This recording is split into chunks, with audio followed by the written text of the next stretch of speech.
Kinwestiyon ng House Prosecution Panel ang pangangailangan ng Office of the Vice President na gumastos ng milyon-milyong pisong confidential funds para sa seguridad sa mga aktibidad sa Davao City. Sa pagtestigo kasi ni State Auditor Shailene May del Campo, naungkat ang surveillance at information gathering activities na may kaugnayan sa engagements ni Vice President Sara Duterte kasama ang mga ginanap sa Davao. Sa pulong balitaan, tahasang sinabi ni trial spokesperson Zia Alonto Adyong na walang ibang nakinabang sa paggastos ng confidential funds kundi ang vice-presidente base sa cross-examination kay Del Campo. Mas maigian niya kung nasuportahan ng OVP ang operasyon ng pulisya gamit ang confidential funds. Tanong tuloy ni Adyong, bakit gagastos para sa seguridad sa Davao City na pinakaligtas na lugar para kay Duterte? Ipinunto nito na hindi maaaring kopyahin lang ng tanggapan ni VP Sara ang pagtitiyak ng seguridad ng pulisya at militar.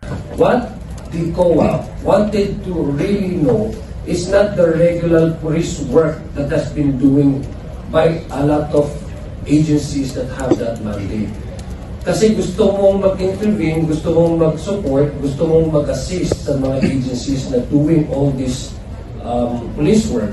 So what can you actually supplement and add to the overall objective of dismantling criminal elements in the country? Ano? By surveillance and intelligence na ginagawa naman ng other agencies. Kasi bakit ka pa magsusupport ng isang agenda na kung ikakopy mo lang, i-imitate mo lang yung regular police work ng ibang ahensya? Kaya ka nga decididong mag-support ng counterinsurgency work. Kasi may alam ka na po pwede mong idagdag doon sa already na ginagawa ng mga ahensya. Ang nag-benefit na nga doon yung OVP. Yung pagpunta niya doon sa Davao, na-save siya. So it actually benefited herself. Dagdag ni Prosecutor Jonathan Keith Flores, kung titingnan matagumpay pa rin ang mga aktibidad ni Duterte hanggang ngayon kahit na walang confidential funds. Kaya naman para kay Flores, tinitibag nito ang kwento na kailangan ng confidential funds para sa seguridad. We still see the Vice President doing the same activities now.